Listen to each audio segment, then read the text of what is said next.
Hola, queridos oyentes y espectadores de Firmes en la Verdad. Hoy tenemos en el programa a don Antonio Izquierdo. Él es el párroco de San José Obrero en Móstoles, Madrid, y lo podríamos invitar por múltiples temas, pero en concreto hoy, por lo que le hemos traído es para que comparta con nosotros su experiencia que le chocará sobre el Señor, pero no el Señor solo, el Señor de los Anillos, de este escritor que es J.R.R. Tolkien, de quien también vamos a conversar. Y sin más preámbulo, les presento. Don Antonio, ¿qué tal está? Buenas tardes. Muy bien, buenas tardes, encantado. Pues como ya ha visto en la presentación, le traemos invitado para que nos hable de esta manera de evangelizar con El Señor de los Anillos, pero lo primero queremos que nos cuente, por si acaso alguien no conoce a Tolkien y su literatura, que nos hable del autor de Tolkien. Bueno, John Ronald Reuel Tolkien, que es el nombre completo que tiene, aunque normalmente se suele decir así, J.R.R. Tolkien, es un laico que nació en Sudáfrica, podríamos decir que por accidente, porque estaba allí por razones de trabajo su padre, y en realidad él es un inglés de pura cepa. De hecho, pues cuando solamente tenía 2 años, 3 años, partió con su madre a Inglaterra, de donde ya casi no saldrá, porque su padre fallecerá y se quedará viviendo con su madre y con su hermano Hilary allí en el centro de las Midlands inglesas. Tolkien es un autor que ha revolucionado la literatura fantástica y que probablemente se ha convertido en uno de los grandes autores de toda la historia de la literatura. Sin duda de la inglesa, yo creo que de la literatura universal.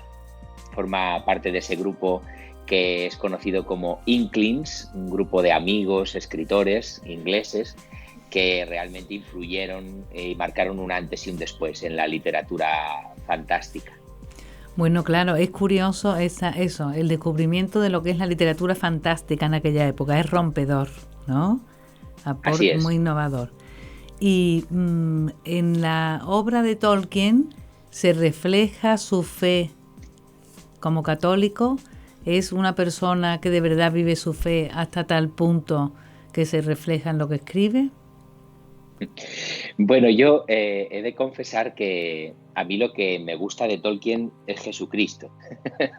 Pero es que decir eso es decir que te gusta Tolkien muchísimo, porque Tolkien es una persona atravesada por el cristianismo y no por el cristianismo en general, sino por el cristianismo católico. Él era profesor de literatura inglesa y era un enamorado de la filología inglesa, de las lenguas en general y particularmente de la lengua inglesa, ¿no?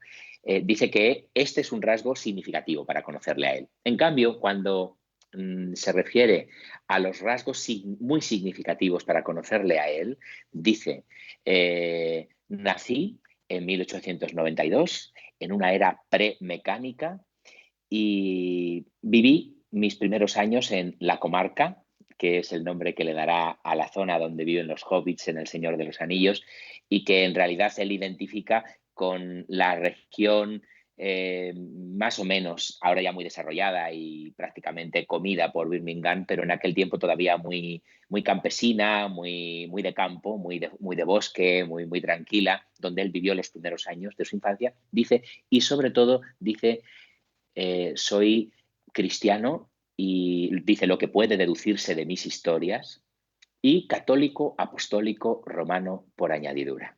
Él considera que para conocerle este rasgo es muy significativo, lo cual, dicho por él, quita toda sospecha de que estemos forzando ninguna interpretación en sus escritos hacia nuestro interés, ¿verdad?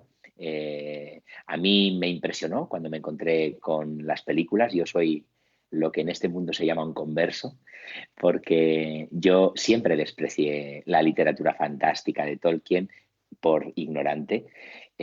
pensaba que había cosas mucho más serias que leer y entonces nunca leí sus libros, hasta que ya siendo sacerdote, en el año 2001, empiezan las películas a atraer la atención de todo el mundo y yo, acompañando a jóvenes de mi parroquia, conocí la primera de las películas, La Comunidad del Anillo. A partir de entonces quedé fascinado por lo que vi en la gran pantalla y dije, si esto es el cine, ¿qué serán sus libros? Y empecé a leerle. Y en esa lectura inducida por la película, encuentras que hay mucha diferencia, es decir, mucho más nivel a la hora de la obra escrita, mucho más riqueza, o te lo imaginas distinto. ¿Qué diferencia entre el libro? ¿Está conseguido la película? No hay comparación, no hay comparación. Y de hecho, cualquiera que lee de verdad a Tolkien, que es la gran asignatura pendiente entre los fans de las películas, a medida que pasa el tiempo y ve las películas, le gustan menos en comparación con los libros. Las películas están bien, pero se puede decir que presentan la versión del Señor de los Anillos según Peter Jackson, pero no según Tolkien, ¿no? Hay cantidad de aspectos que se pierden completamente en las películas, poemas, diálogos profundos. La película inevitablemente da prioridad a otras cosas mucho más televisivas o pues capaces de captar la atención de un espectador normal, ¿no? Como las escenas de guerra o de acción en general. Pero El Señor de los Anillos no es un libro de acción, es un libro profundo en el que hay que disfrutar muchísimo de las descripciones que hace, de los paisajes, de las personas y los poemas que incluye, que por supuesto casi nunca aparecen en las películas. O sea que se podría decir casi que tiene su literatura, el libro de los Señores de los Anillos, algo espiritual, o desde luego literario, sí, porque con esos poemas, pero hablas de una profundidad y sin duda, sin duda. ¿Se toca la parte espiritual? Tolkien está marcado por el catolicismo de su madre desde su infancia. Él nace, como es natural, en una familia inglesa y por tanto anglicana. Pero al quedarse huérfano de padre, como he dicho, a los 4 años, y ya estar en Inglaterra, ya no regresar a Sudáfrica, la madre empieza en su precariedad económica a trabar contacto con un ambiente católico, que es el del oratorio de San Felipe Neri, que ha sido instaurado en Inglaterra por John Henry Newman. Y eso hace que en un momento determinado, no tardando mucho, la madre, Mabel, la madre de Tolkien, se convierta al catolicismo o pase a la Iglesia Católica. En ese momento toda su familia la abandona, toda su familia anglicana, de profundas raíces inglesas y por tanto anglicanas, con una hostilidad hacia Roma, hacia lo católico, la deja sola, una pobre viuda, sin recursos, sin la ayuda de la familia. Pues Tolkien la considerará una auténtica mártir de la fe. Y esto impresionó enormemente el corazón de Tolkien desde pequeño. Y a partir de ese momento, pues Tolkien crece como persona siempre en un ambiente profundamente católico y todo lo que hace, todo lo que escribe, todo lo que habla está absolutamente atravesado por la fe católica que él vive, ¿no? No es que él en El Señor de los Anillos pretenda hacer una obra espiritual, es algo más profundo que eso. Yo creo que un autor escribe obras espirituales sobre todo cuando no lo pretende o cuando, independientemente de si lo pretende o no, él está tan atravesado por el Espíritu Santo o por la fe católica que todo lo que hace, todo lo que toca, todo lo que dice sabe a Jesucristo. Y deja entrever una antropología, una cosmovisión, es decir, una visión del hombre, una visión del mundo que viene de la revelación y de la tradición de la Iglesia. O sea que, desde luego, por eso, vamos, por las palabras que está diciendo, que le iba a preguntar también, que como una a través de la película se ve algo bélico, lleno de batallas que, por lo que ha dicho antes, se pierden partes del libro, que no era así, pero por ello, como ha dicho, llevado por estos jóvenes que le rodeaban, utiliza este Señor de los Anillos como tema evangelizador. ¿Cómo lo hace? Para atraer a los jóvenes, bueno, porque ya esto sigue de moda, sigue habiendo jóvenes que aún siguen tanto al Señor de los Anillos. Bueno, es un clásico, es decir, la literatura clásica se caracteriza precisamente porque no pasa. Es pronto para decir que El Señor de los Anillos es una obra clásica porque es del siglo pasado, pero es verdad que la influencia que ha tenido es tan grande que yo creo que ya se puede considerar una obra clásica, ¿no? De hecho, el Señor de los Anillos se evidenció como el libro del siglo XX en una encuesta que se hizo en Inglaterra en 1997 y que no gustó nada el resultado a los críticos, pero apareció como el libro más influyente del siglo XX después de la Biblia. En cuanto a lo que me pregunta sobre la influencia evangelizadora del libro, Tolkien no deja ver jamás de forma directa en sus cartas, ni podemos tampoco sacar una conclusión forzada de que Tolkien quisiera evangelizar con esa obra. Dice él, trata sobre la muerte y la inmortalidad. Y cuando uno está disfrutando de sus líneas y leyéndolo, lo que se encuentra es con un libro que sobre todo habla de esperanza. Los albores de la obra de Tolkien aparecen en lo más oscuro de la Primera Guerra Mundial. La Primera Guerra Mundial, en las trincheras donde él tuvo que combatir, fue llamado a filas y donde perdió prácticamente a todos sus amigos. Él se salvó, no murió, gracias a Dios, no murió, porque enfermó y entonces tuvieron que mandarlo otra vez a su país, a casa, a reponerse y ya gracias a eso tuvimos al autor del Señor de los Anillos vivo, ¿no? Pero allí, estando ya en las trincheras, él empezó a escribir ya lo que luego se ha publicado como los cuentos perdidos, que son pues el principio de toda la mitología del Señor de los Anillos, ¿no? Si es que se puede decir eso, ¿no? Y la obra del Señor de los Anillos o toda la mitología de Tolkien presenta sobre todo esto, una llamada a la esperanza, porque la vida de Tolkien está envuelta en el contexto también en que se desarrolla de las dos guerras mundiales, de un siglo muy convulso como fue el siglo XX para toda Europa, y un tiempo de revolución industrial, de cambio absolutamente de todas las estructuras. Lo que ha cambiado la sociedad en el siglo XX no se puede comparar con lo que ha evolucionado y cambiado en los siglos anteriores. Y todo eso aparece en El Señor de los Anillos, ¿no? Y él escribe sobre todo para expresarse. O sea, lo que uno descubre cuando lee El Señor de los Anillos es que en realidad Tolkien está hablando de sí mismo, está hablando de su vida, está hablando de su fe, está hablando de su experiencia personal, a través de imágenes, a través de mitos. Para él, el mito, mucho más que otras cosas, expresa la verdad. Él llega a decir que Cristo es el mito por excelencia. Un mito que se ha hecho carne, un mito que Dios ha realizado en la historia de los hombres, ¿no?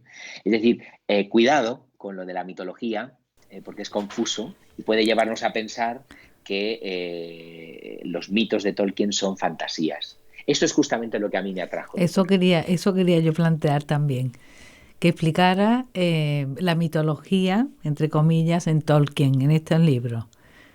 ¿Qué se puede, en qué se basa? O lo que está diciendo también, que utiliza cosas de su fe, pero que diferenciáramos en esas líneas, que es peligroso confundir mito con lo que él sería para él su fe o la persona de Cristo, ese mundo No, mitológico que quiere él montar, que él monta, ¿no? Pero no nos llevaría a confusión, ¿no? también el Génesis el primer libro de la Biblia, se sirve de mitos para expresar verdades. Mm, La Biblia no nos cuenta mentiras.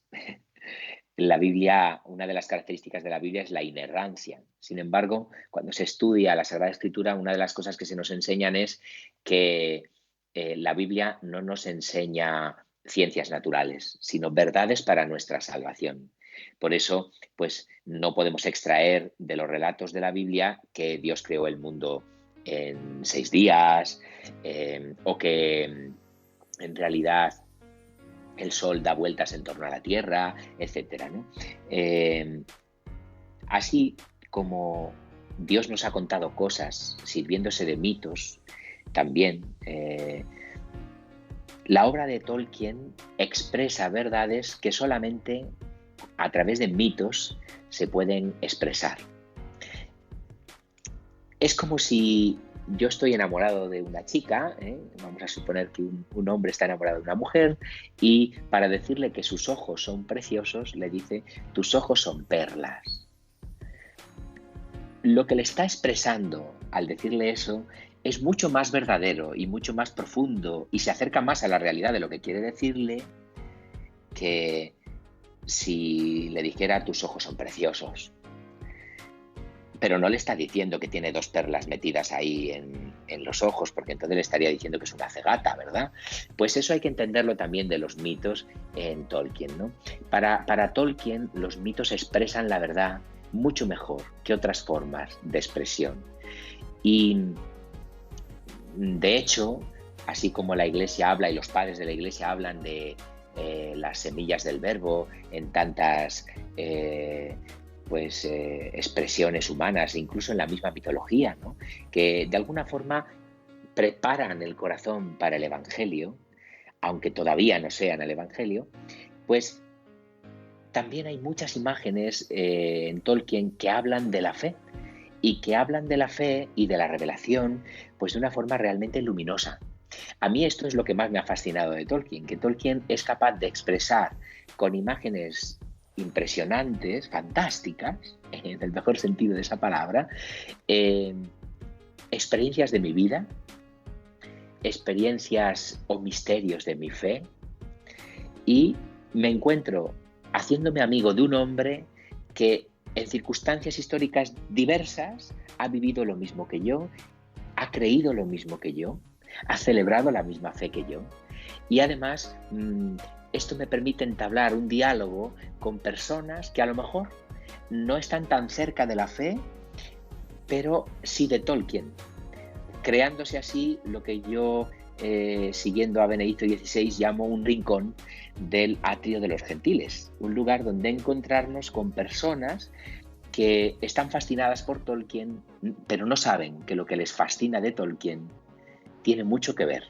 con la fe que no conocen o con la fe que conocen a medias.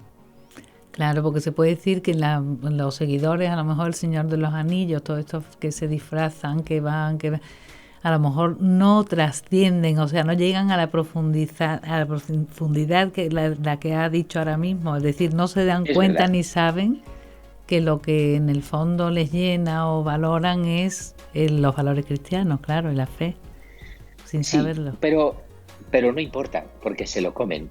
Es decir, entran en comunión con Jesucristo sin saberlo. Y no importa que no lo sepan, eh, porque ya están siendo salados en el sentido de que somos la sal de la tierra, ¿no? El Señor de los Anillos es un buen ejemplo de cómo un católico sala allí donde está, da luz allí donde se encuentra, ¿no? Nosotros, y hablo en plural porque esta no fue una idea originalmente mía, pero yo pues soy el mago, el Istar, como se dice en el mundo mitológico de Tolkien, que acompaña a alguno de estos grupos que llamamos de Nardili, los amigos de la llama. Son grupos en los que nos une la amistad con Tolkien, va sucediendo la amistad entre nosotros, nos reunimos para comer o cenar, compartir textos de Tolkien y nuestra propia experiencia a la luz de esos textos. Es precioso. la profundidad a la que a veces llegamos escuchando a Tolkien, compartiendo nuestra vida, es realmente deliciosa. Y nos queda nada, 2 minutos. Pero me suena raro decir compartimos, bueno, compartir los textos como si fuera una tertulia literaria, ¿no? Pero Sí, por ejemplo, estamos en Navidad, por ejemplo, o estamos en Pascua y elegimos como tema la Navidad. Entonces, cada uno escoge un texto de Tolkien, no necesariamente del Señor de los Anillos, porque escribió también otras obras y algunas pues publicadas por él mismo, muy poquitas, y otras pues que se han ido conociendo después, ¿no? Entonces, cada uno escoge un texto de Tolkien y lo lee delante de todos en la sobremesa, diciendo por qué lo ha escogido en relación con la Navidad y qué tiene que ver con su vida. Es realmente delicioso. Puede ser con la Navidad o puede ser un tema escogido como la humildad o la inmortalidad o la muerte o eh, pues sí, temas muy la amistad. profundos, sí, sí, sí. Sí. Pues qué bonito. Y don Antonio, entonces, ¿se puede decir que esto empezó cuándo? O sea, esta evangelización a través de Tolkien, y si sigue y dónde lo hacen, por si alguien que nos esté viendo pues se sienta interpelado y diga, oye, pues me interesa profundizar porque aparte de literatura, pues veo que tiene que ver conmigo. Eso. Bueno, esto empezamos a hacerlo hace 2 años Ujú. y 2 años ya largos. Y realmente no recuerdo el día en que empezamos. Y en realidad nos juntamos personas que entre nosotros casi no nos conocíamos. Había una persona que nos conocía a todos y que me pidió que yo fuera el mago, el sacerdote del grupo. Eh, y ese es el grupo matriz de los Nardili. Después han ido creciendo otros grupos, han ido surgiendo otros, porque incluso hay un grupo de sacerdotes, somos 7 sacerdotes, decimos las 7 varas, porque eh, pues la vara es como el signo el báculo de los obispos, o la cruz también, en la que se apoya el presbítero, el mago, el guía, en este sentido, ¿no? Y lo llamamos la Geren Istarion, que literalmente significa la orden de los Istari, ¿no? Entonces, cada uno de nosotros luego puede tener grupos de Nardili en sus parroquias, en sus ambientes.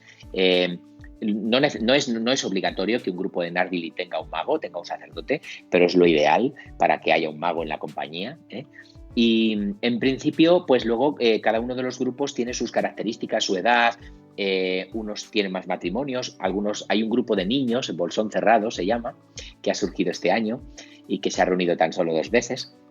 Hay otro grupo que está hecho muy de matrimonios, el Dragón Verde o el de Minas Tirith, porque a cada uno le ponemos un nombre para distinguirlos entre nosotros, ¿no?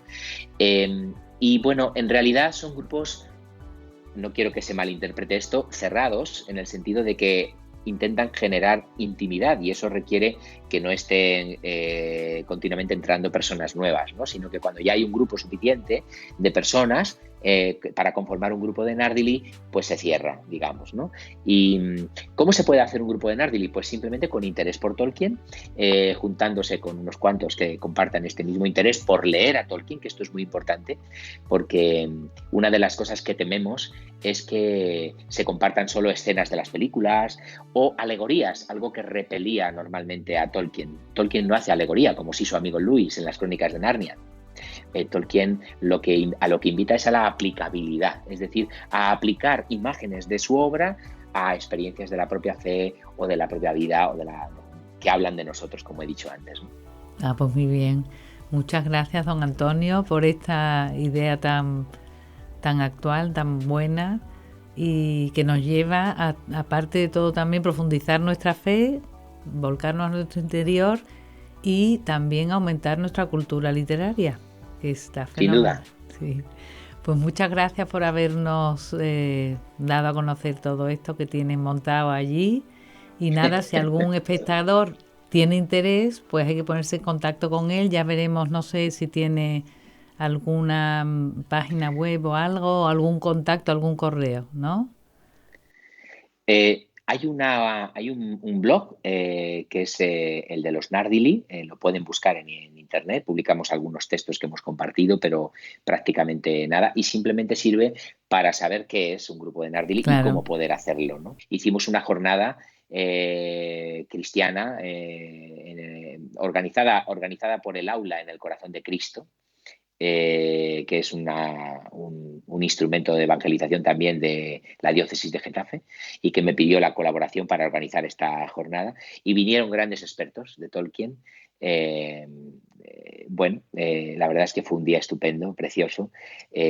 Había más de 200 personas. El interés era impresionante por este autor y también por el sabor a Jesucristo, que, como digo, se percibe en todo lo que escribe. Qué bien. Pues muchísimas gracias y enhorabuena por la iniciativa y porque nada, ya se ve, yo creo que van a seguir ampliándose los grupos, pues me da la impresión. Ojalá que sí. Pues gracias, don Antonio, ¿eh? Y queridos oyentes, pues sin más nos despedimos y animándoles a los que estén interesados en profundizar en la obra de Tolkien o en compartir estos grupos con otros que hay en España, o acudir a estas reuniones que hacen más grandes para profundizar sobre el autor y sobre todo cómo él nos ayuda a indagar en nuestro interior para llegar a Cristo. Hasta el próximo programa. Gracias.